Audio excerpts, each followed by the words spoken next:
Hi friends, welcome back to Jehovah Shalom cooking. ஆண்டவர் கிறிஸ்துவின் சமாதானம் உங்கள் இல்லங்களில் தங்கட்டும். ஃப்ரெண்ட்ஸ், இன்னைக்கு நம்ம வீடியோவில் என்ன பார்க்க போகிறோம் அப்படின்னா ரொம்பவே சுவையான ஆரோக்கியமான கார சப்பாத்தி எப்படி செய்யறதுன்னு பார்க்க போகிறோம். இந்த சப்பாத்தியை எனக்காக ஸ்பெஷலாக எங்கள் அம்மா செஞ்சு காமிச்சிருக்காங்க.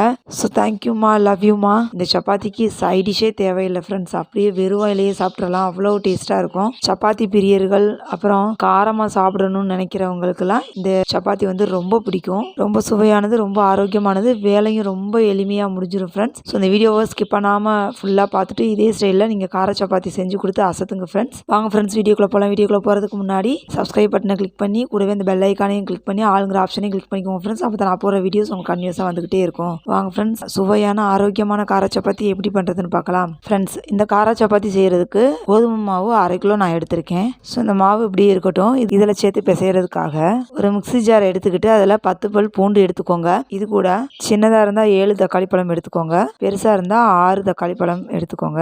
கூடவே 1.5 ஸ்பூன் மிளகாய் பொடி சேர்த்துக்கோங்க. இதை வந்து நல்லா மையா அரைச்சி எடுத்துக்கலாம். கொஞ்சமாக தண்ணி விட்டு அரைச்சி எடுத்து வச்சுக்கோங்க ஃப்ரெண்ட்ஸ். இப்போ இந்த கோதுமை மாவில் தேவையான அளவு உப்பு போட்டுக்கோங்க. உப்பு போட்டிருக்கிறதுனால லேசாக மாவை வந்து கிளறி விட்டுக்கோங்க. இப்போ நம்ம அரைச்சி வச்சோம் இல்லையா மசாலா விழுது, அதை வந்து இந்த கோதுமை மாவு கூட சேர்த்துக்கலாம். அந்த தக்காளி விழுதை வச்சே நல்லா மாவை வந்து சப்பாத்தி பதத்துக்கு பிசைஞ்சு எடுத்துக்கோங்க ஃப்ரெண்ட்ஸ். பிசைறதுக்கு தண்ணி தேவைப்பட்டது அப்படின்னா கொஞ்சமாக தண்ணி விட்டு பிசைஞ்சு எடுத்துக்கோங்க ஃப்ரெண்ட்ஸ். ஒரு சிலர் வந்து சப்பாத்தி மாவுக்கு கொஞ்சம் எண்ணெய் விட்டு பிசைவாங்க. அப்படி பிசையனாலும் நீங்கள் பிசைஞ்சிக்கலாம். இப்போது சப்பாத்தி மாவு ரெடி ஃப்ரெண்ட்ஸ். இதை வந்து ஒரு 10 நிமிஷத்துக்கு அப்படியே மூடி வச்சிடலாம். இப்போ 10 நிமிஷம் ஆயிடுச்சு ஃப்ரெண்ட்ஸ். இப்போ சின்ன சின்ன உருண்டைகளா உருட்டி நம்ம எப்பவும் போல தேய்ச்சி எடுத்துக்கலாம் ஃப்ரெண்ட்ஸ். சப்பாத்திக்கு மாவு அந்த சப்பாத்தி பலகையில ஒட்டுற மாதிரி உங்களுக்கு ஃபீல் ஆச்சு அப்படின்னா இந்த மாதிரி கோதுமை மாவையும் தொட்டு தொட்டு தேய்ச்சி எடுத்துக்கோங்க. இல்லை ஒரு சிலர் எண்ணெய் தொட்டு தேய்ப்பாங்க, அப்படி தேய்க்கணும்னாலும் தேய்ச்சிக்கலாம். நம்மளோட விருப்பம் தான் ஃப்ரெண்ட்ஸ். சப்பாத்தி பிரியர்களுக்கு ரொம்ப பிடித்தமான உணவு இந்த கார சப்பாத்தி. ரொம்ப டேஸ்டாக இருக்கும் ஃப்ரெண்ட்ஸ். வேலையும் ரொம்ப ஈஸியாக முடிஞ்சிடும். முக்கியமாக உங்கள் குழந்தைங்களுக்கு வந்து இந்த சப்பாத்தி வந்து ரொம்ப பிடிக்கும் ஃப்ரெண்ட்ஸ். பூண்டு குழம்பெல்லாம் வச்சோன்னா பூண்டெல்லாம் ஒதுக்கி வச்சுருவாங்க நம்ம பிள்ளைங்க. ஆனால் இந்த சப்பாத்தியில் பூண்டு சேர்த்துருக்கோம். இது வந்து பிள்ளைங்க வந்து ஒமிட் பண்ணுறதுக்கு வாய்ப்பே இல்லை. ஸோ ரொம்ப ஆரோக்கியமானது. ஸோ மறக்காமல் இந்த சப்பாத்தியை இன்னைக்கு நைட்டே ட்ரை பண்ணுங்கள் ஃப்ரெண்ட்ஸ். இந்த மாதிரி தேய்ச்சி எடுத்துக்கோங்க.